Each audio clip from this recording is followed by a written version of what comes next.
It doesn't matter how bad it is, right? Do the things that you're in control of. Love those that love you and your loved ones, and make sure they're okay, and just persevere through it, because the sunny days will come back.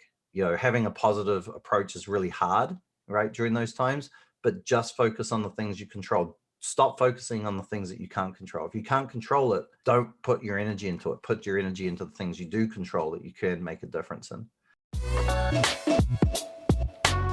Welcome to the Tribe of Leaders podcast. I'm serial entrepreneur and investor Emmy Kirshner, and I'm known for sprinkling just a little bit of glitter throughout the streets of Philadelphia and on the stages that I speak, while I help creative entrepreneurs stop struggling as the overworked admin in their business and become the CEO of their multi-6 and 7-figure businesses. What has fascinated me over the years are the stories of success and failure that courageous entrepreneurs who have put it all on the line face as they change lives, disrupt industries, and become incredible leaders themselves. So if you're looking for a community of engaged entrepreneurs and you'd love to get some resources and tools that can help you fast track your business, I invite you to join the Tribe of Leaders Facebook group. The link is in the show notes if you want to connect with us, and of course the group is free to join.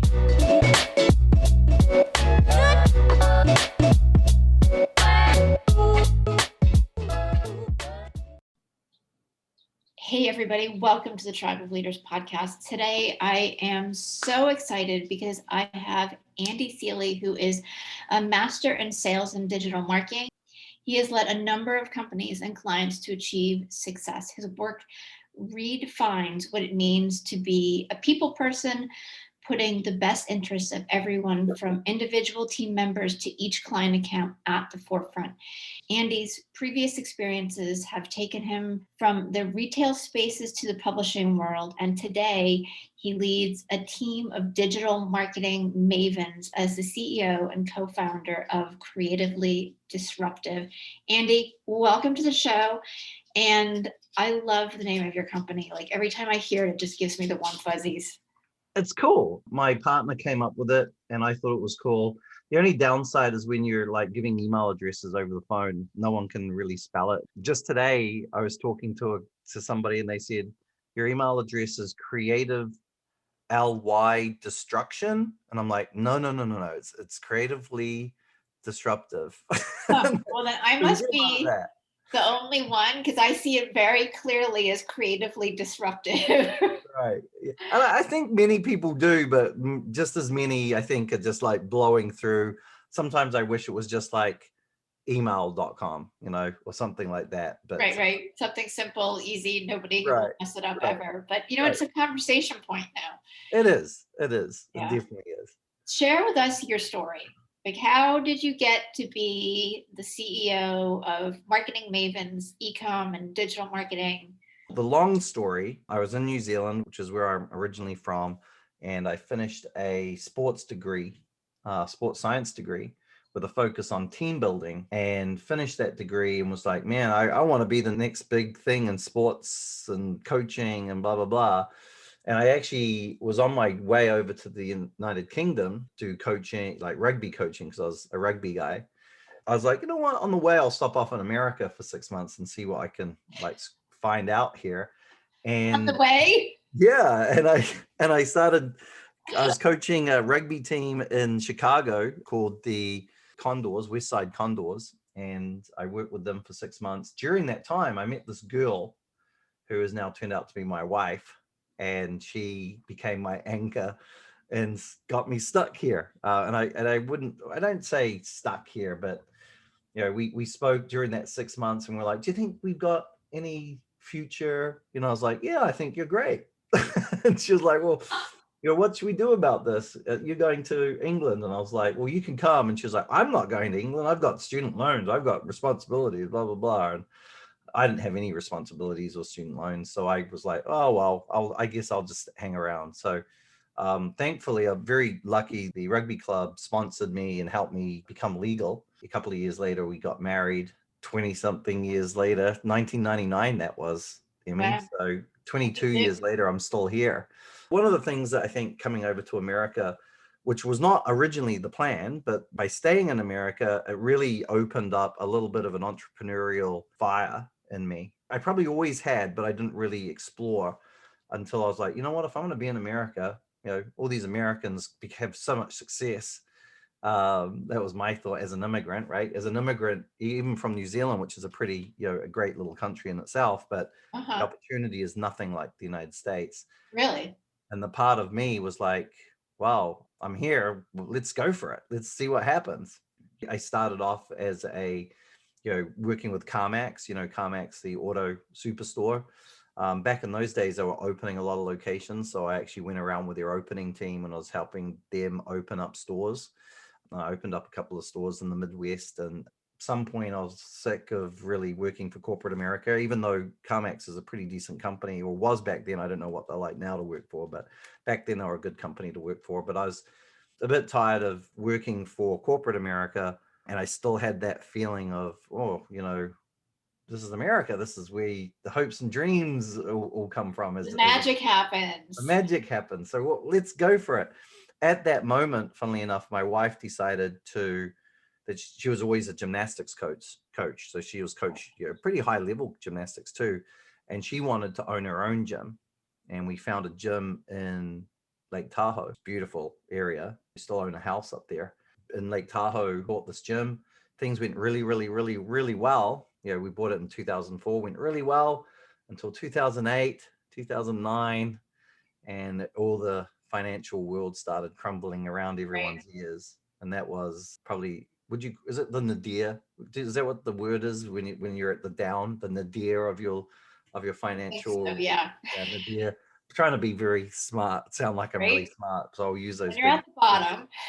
When you're at the bottom, that was the beginning of a journey to the bottom, was in 2008. And we just started another business. I started a business myself too in publishing. And I started the business the week that Lehman Brothers collapsed. Oh, wow. And then as I'm trying to start this business, I'm seeing the stock market that was only at about 12,000 at that time, dropping like 800 points every day. Right. Going, oh my gosh, what's going on? My wife's gym lost half of its membership in 1 month. So we went from like 250 kids, this was a small gym in a small town, but we were doing well from that, to like 100. Which was terrible. I've got to give her a lot of credit. For a very long time, she didn't get paid, worked 60 hours a week, for like 2 or 3 years. We borrowed loads of money to keep it open. It was a community kind of thing. Felt quite that we owed it to the community to keep it open. I mean, when I think back and I say that kind of stuff, I'm like, I didn't owe it to the community to keep it open. The community, either works with us or doesn't, and blah, blah, blah. Anyway, it put us into some pretty bad financial straits, which I think a lot of businesses probably felt back then. A lot of individuals felt back then. We ended up borrowing like 350,000 in unsecured debt on credit cards and all sorts of stuff. And there was a lot of looking at the ceilings at 3 a.m. in the morning, wondering how do you get out of this, and going on TV, watching TV, reading newspapers, which is what we used to do back then, back in the olden days. And finding out, that things aren't any better and things weren't looking to get better. And it was tough. The good news was that little business that we started, which was a little media company doing printing magazines, if you could imagine it, printing magazines and putting them into hotel rooms, was starting to take off. And that first month that we worked, we made a gross, I mean, that's not income for myself, about $16,000 in the first month, which was more than what I expected. And we did well. And a lot of the way I was able to get through those early days when things felt really dire was my dad. I was talking to my dad, and he said, and I was saying, the house price, we just bought the house a year or two ago, and at the peak of the market, right? It's already dropped like 50,000 less than what we bought it for. What's going on? And he says, well, don't worry about it unless you sell it. Are you going to sell it? And I was like, no. And he's like, don't worry about it. It doesn't matter what it is until you sell it. So take that off of your stress list. And I was like, all right. So tried to throw that monkey off my back. And then I was like, gosh, I've just started this business. I really don't know, how things are going to go. And he said, look, put it this way. You can only control what you control. You can't control what other people do. So don't worry about people making decisions to sell. Don't worry about all those things you have no control over. You're a good sales guy. just do what you control. And then he was like, what do you control, Andy? And I was like, well, I guess I control picking up the phone and calling people. And that's all I controlled. Outside of that, I had no control. It was basically, we'll see what happens. And he Right. said, okay, so what do you think we can do to make sure that you do okay? And I said, well, I guess if I pick up the phone 100 times a week, week in, week out, that's probably doing the maximum I can do. And I remember the first day that I did it, I picked up the phone 75 times in one day. Wow. And I booked 7 or 8 conversations and actually had meetings. And that was how I got to that 16,000. And then the next month it was, 16, 20,000. And we actually were earning enough money from that income to actually keep things at least ticking over. I mean, we were borrowing money to keep the business open, the gym open, but the little media company, right off from the beginning was kind of keeping us fed. And, I just lived on what my dad was saying, just do the things that you can control. Don't worry about the things that are out of your control. You're going to go crazy. Just do the things that you're good at and do it every day and control that, and then let it be what it will be, but just do the best you can of the things you can control. And yeah, that really got me through. Obviously, from a business standpoint, that the gym is still actually open to this day. We ended up basically giving it away because we needed to get out of it. We needed Tiffany, my wife, to get a job, and we didn't want it to collapse. We didn't want to close it. So we pretty much, moved on from it. But we did have $350,000 in debt. We had to dig ourselves out of that. And we did file a Chapter 13 bankruptcy way back then. Obviously it's a payback bankruptcy, which allowed us to keep our home at the time. But that would have been the lowest point. The business that we had, the little media business that put magazines in hotel rooms, there wasn't really any assets attached to that, So we were able to take that through the bankruptcy as well.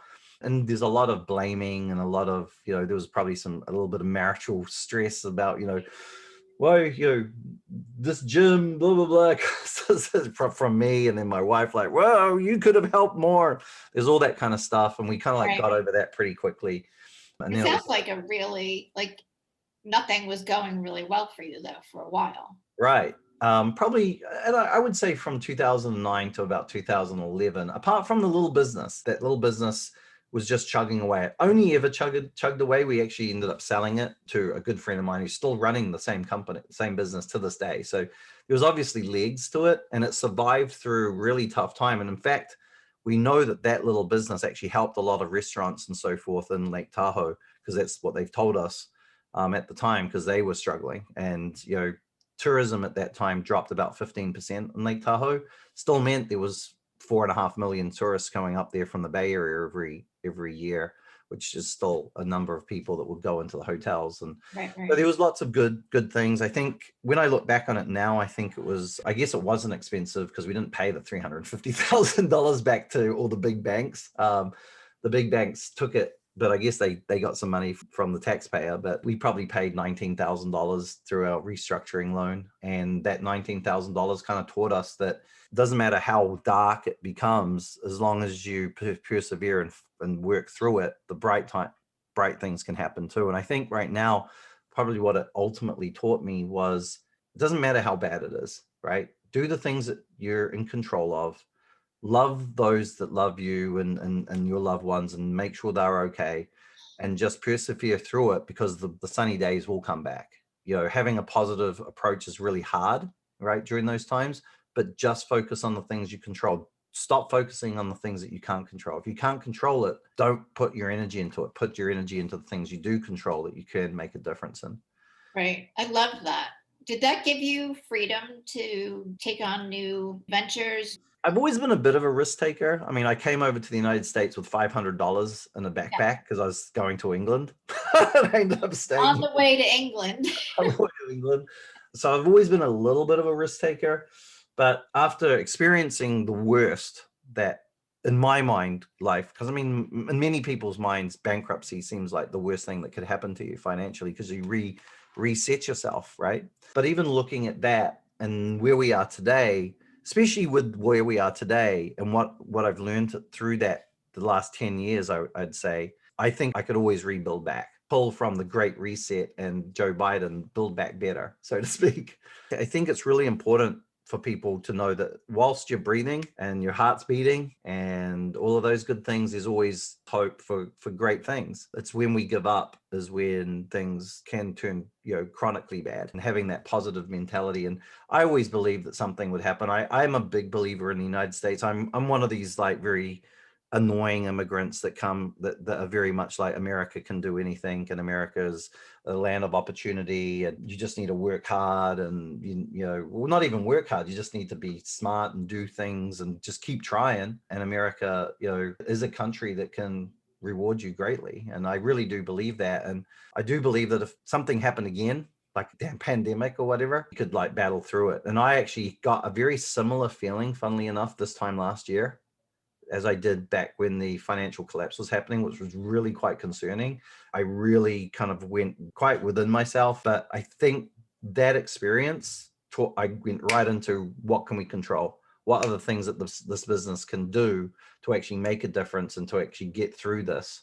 Let's not worry about all the things that we can't control and get all frustrated and worked up about the stuff. Let's get very serious about what we can do. And that actually got us through April and May, which was tough months for, I think, every business.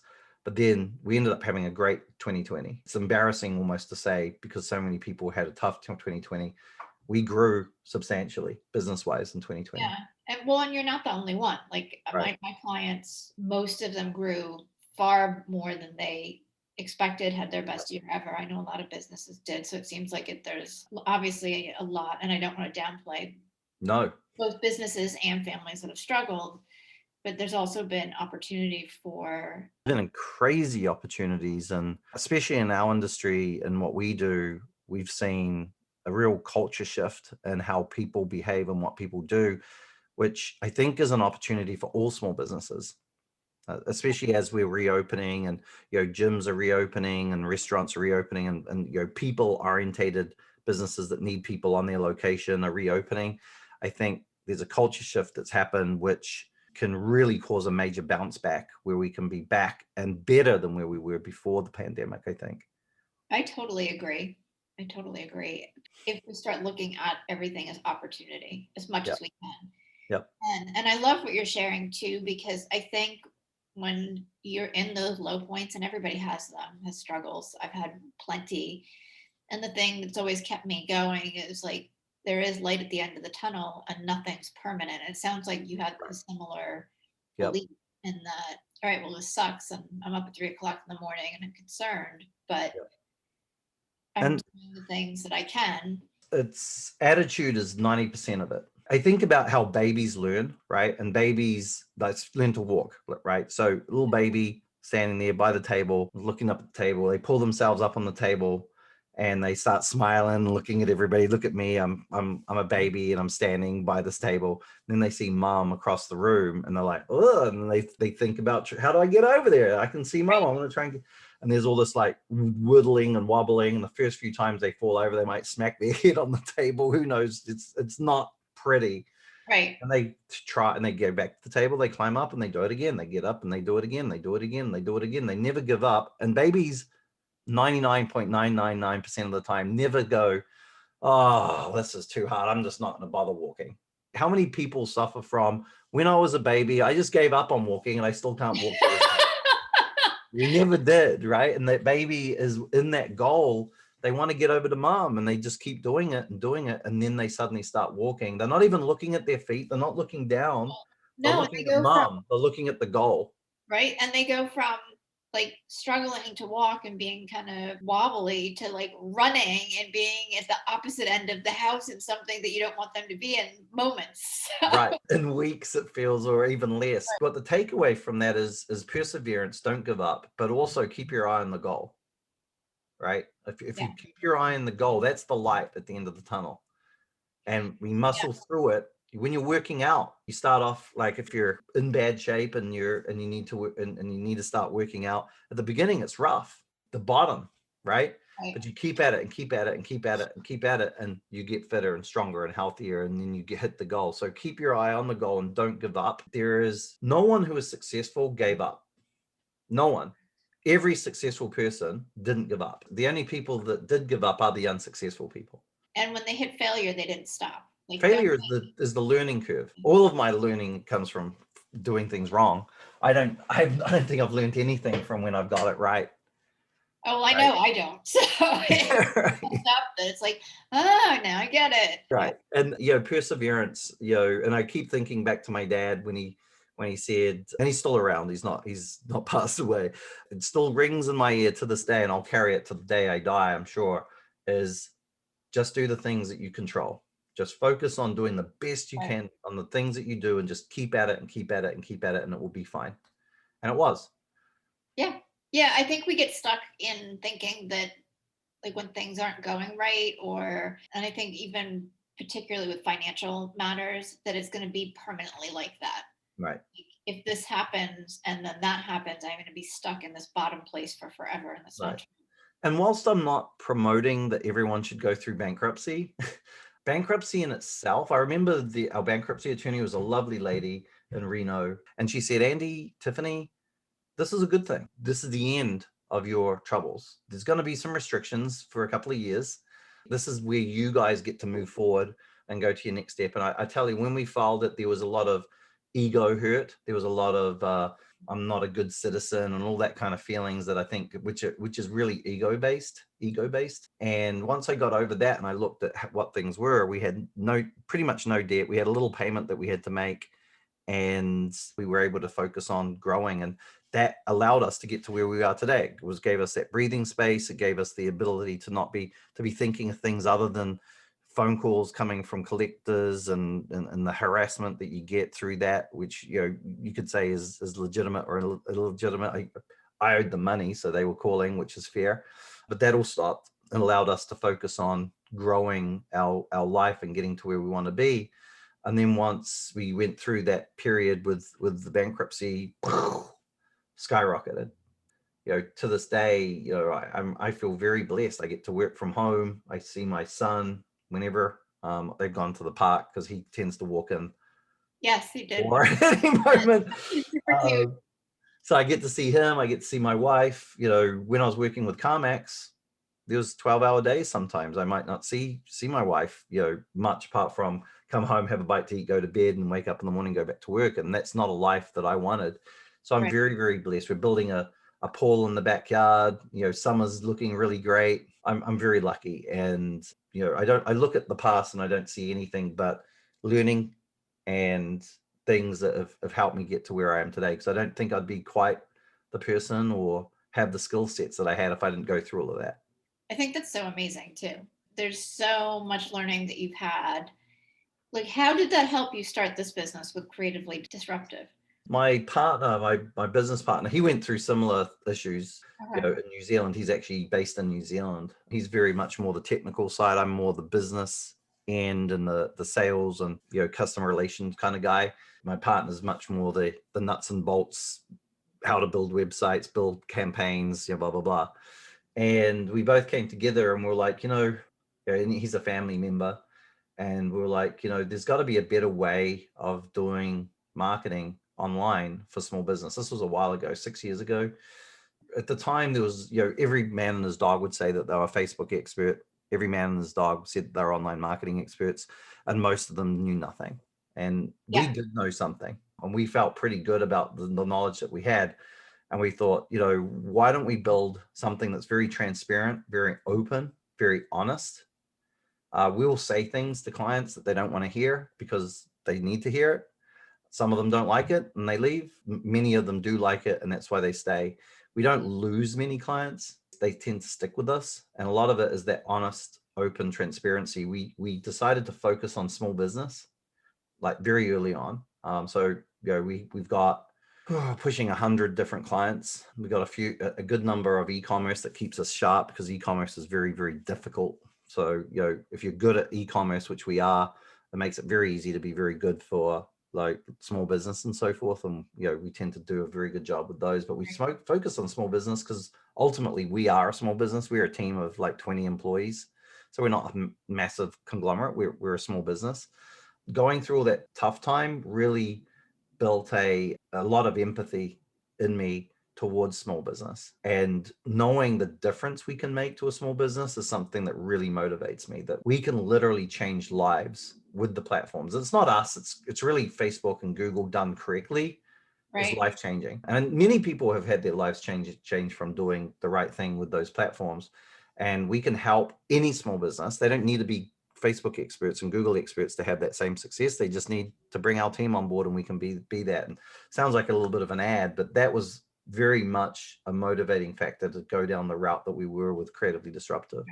Well, and I've met rather a lot of people, and similar to you, that claim to be digital marketing or Facebook experts, and they're not. Like, they don't have the proof or the stats. Our industry it's plagued with people, some well-meaning that really just don't know, but they think they do, and they're just not that good at it. And there's some that are not well-meaning, that they're actually just bad actors, and they charge as much as they can for the shortest period of time that they can, knowing that they've got a short window before someone figures it out that they're not actually very knowledgeable, and then they move on. We've developed a whole system that anybody that kind of like works with us, they see it's all about the long term. There's no like major high-end costs right from the beginning. Not that we're the cheapest at all, because we're not, but it's all about the long haul. In our kind of business, major growth, in any kind of business really, major growth comes with clients staying with you. Right? You can't grow in any large way with a constant loss of clients. Even in the United States, where there's unlimited numbers of customers, you can't base a business purely around the strength of your salespeople being good at convincing people to do business with you. There's got to be an element of those people that do business with you staying with you, because then every time you add somebody, you're growing. Instead of, hey, we need to add 35 people every month, otherwise we're going backwards, right? And there's some businesses that operate that way. I very much live in the world of, I'd rather add 5 or 6 people a month and them stay forever, because it means I'm growing by 5 or 6 people a month, than try to add 50 people a month, knowing that that will allow me to grow because I'm gonna lose 45. And in my industry, there is a lot of that. I need to add 50 people so I can grow by 5 each month, which is kind of scary. And we deal a lot with that. People are burnt all the time. And I think it's short. Well, it is short-term thinking. I totally agree. Like, I want to have relationships with the people that I work with, and if I'm providing them with results, they're going to stay. Right. And they get the investment. And I think a lot of that feeling that Russell and I have, my partner, is because we've owned small business. He used to be a head chef in restaurants before he got into this business. I owned the gym. We experienced great times and really tough times. And I owned the little publishing company that made magazines for hotel rooms and blah blah blah. And that had pretty average times. Never was really great, never was really bad, but it was it's sustainable. But I was so involved with small businesses, and we saw that when things go really well, you can buy a house, you can send your kids to college, you can have a decent life. And I love that we get to see this. We've got a number of gymnastics gyms that work with us, because my wife's in gymnastics. She kind of like opened the door to us. Yeah. And I've seen some gyms go from like 400,000 to 2 million in revenue. And the difference that makes to the owner, that it goes from a hobby business that's kind of like not really making much money, which a lot of small business owners get into this thing where they're not really making much money for themselves, but they're working lots of hours, and they probably would do better working for somebody else, but they have this passion and they want to do it. There's no reason why your passion project that you love can't turn into something very sustainable and rewarding financially for you if you do things right. And I love seeing that. That's very motivational to me. Well, and what I love about that too, because I experienced the same thing, is not only are they making more money, and like the owner is directly impacted in that they get to up level their lives, but they get to up level everybody that's working for them and their clients at the same time. And that's why I always encourage my clients to think bigger, like scale bigger, because the more you're bringing in, the more you can give back. For me right now, what I see is the opportunities for almost every business is there. The only downside that I see, which is a great one, and it's great for the economy, is hiring people.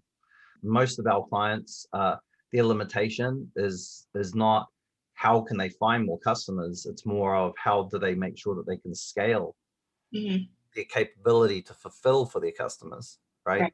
We can literally, if you're in a decent sized neighborhood or town or whatever, you can get as many customers as you might ever think that you need if you're doing it right.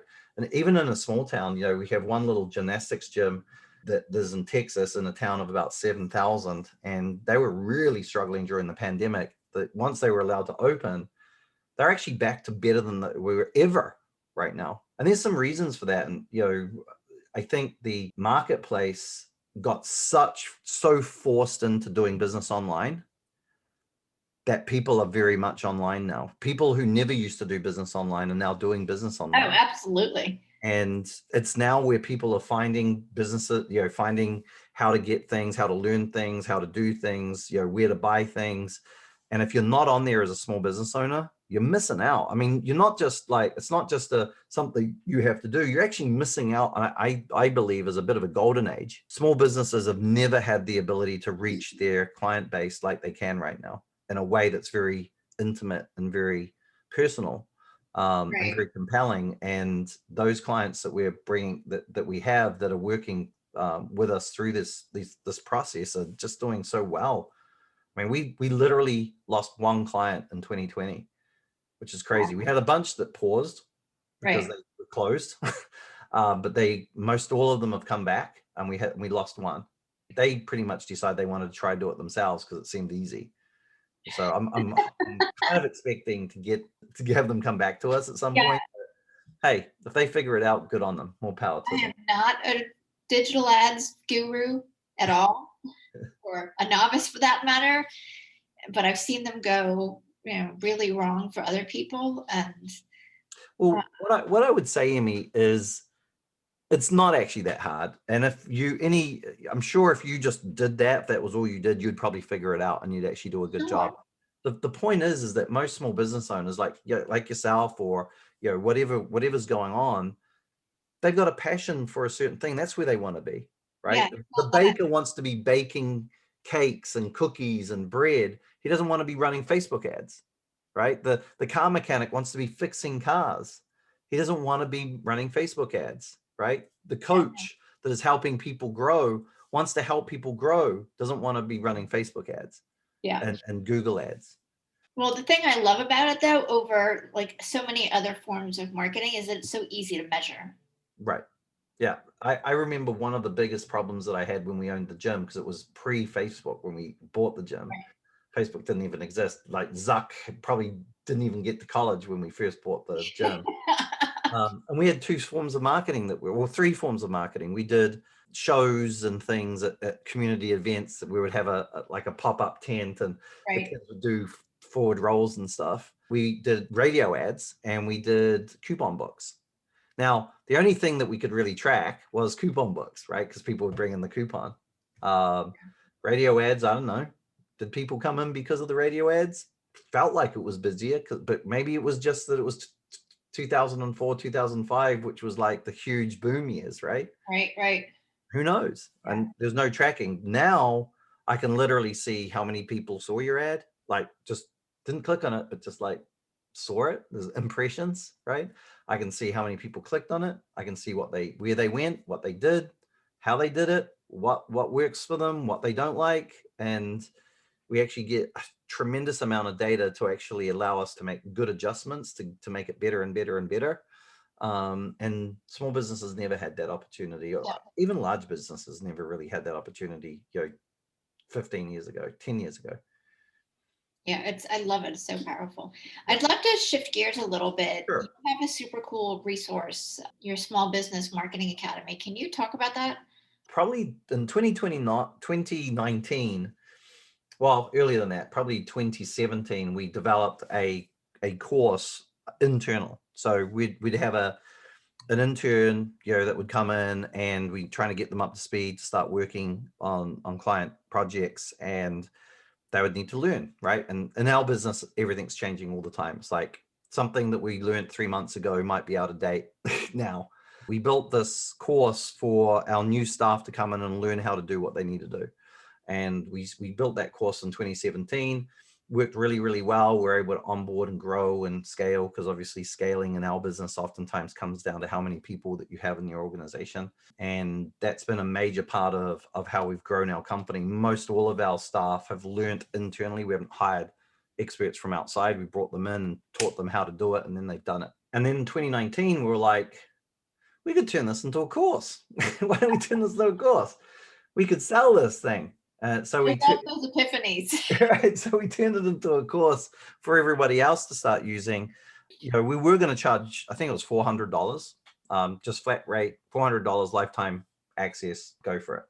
So we got it all set up and ready to go. 2020 hit, looking to launch it big time. And then the pandemic hit and we're like, oh crap. And thought about launching it. And then we're like, you know what? Kind of put it on the back burner for a couple of months. And then June came around and we were like, okay, things are looking good for us. Clients, people are looking at us as like, we need you, which is quite an interesting situation for an agency to be, all the clients looking, you're our heartbeat. We need you. We need, we're one of the top bills that they wanted to pay.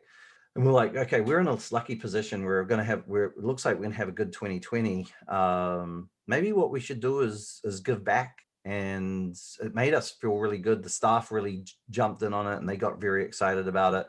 So what we did is, instead of charging $400, we decided to do a pay what you can. Oh, cool. Okay. So you can actually get into the course, learn what our team learns, and really understand kind of how Facebook works. And actually, if you've got the time, if you're a baker and you actually have an extra 5 hours or 4 hours a day to actually make it all go, you could actually learn and do it, learning what we know. Everything. There's nothing held back. The whole thing's in there. There's 90 something classes in there. Oh, wow. About how to do Google, Facebook, messaging, branding, the whole 9 yards of what works, what we've seen works based on data. So it's not just opinion, it's data, because we had to do it because we're doing it for our interns and so forth. If you only have, $1, you can pay $1. If you don't have anything, you can pay nothing. Funny thing is the average is $60. So really? A lot of people pay. We've had some people pay the full $400. Oh, wow. $395, I think the number is.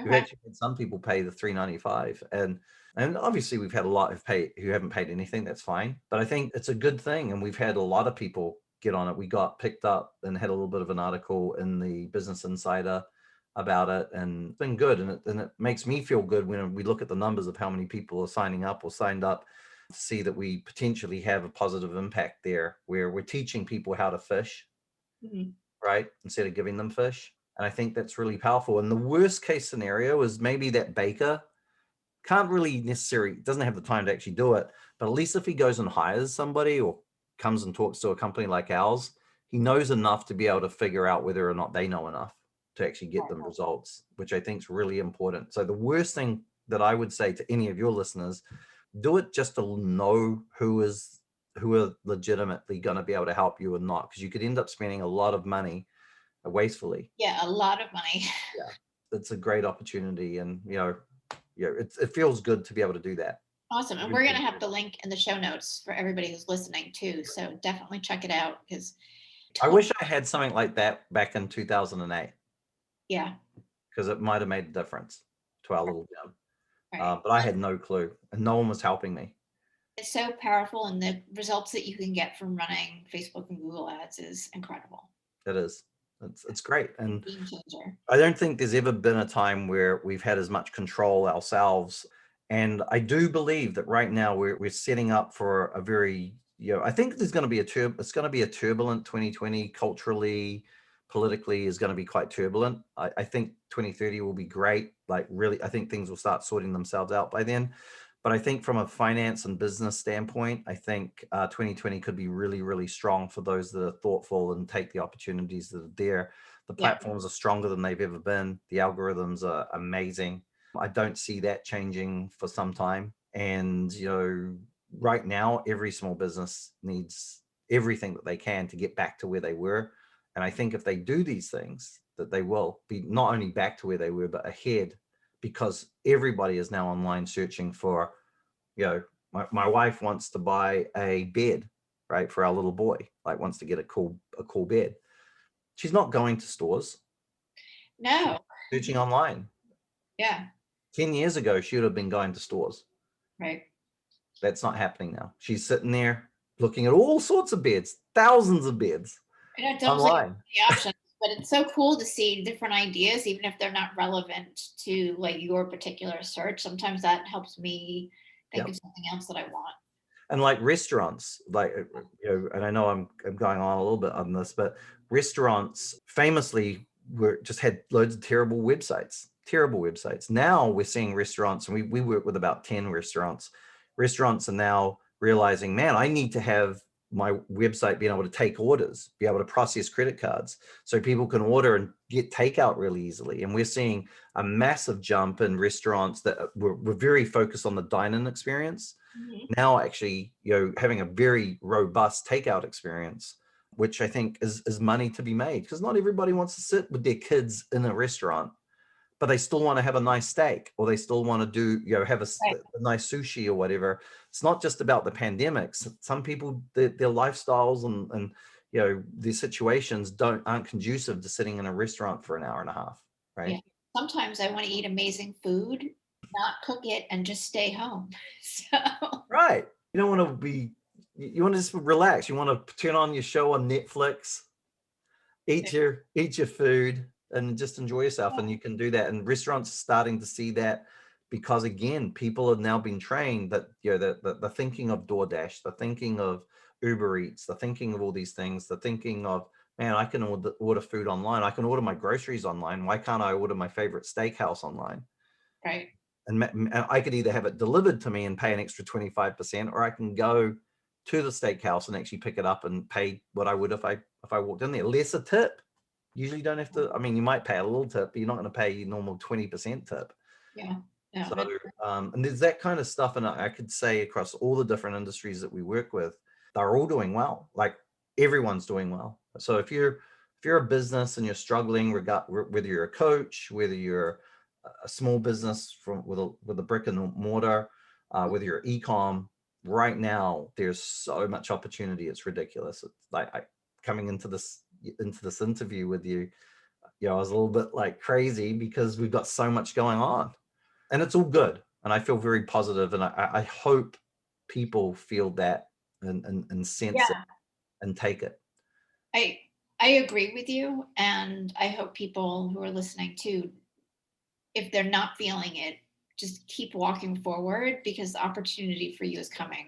And reach out to you, Emmy. Reach out to to us.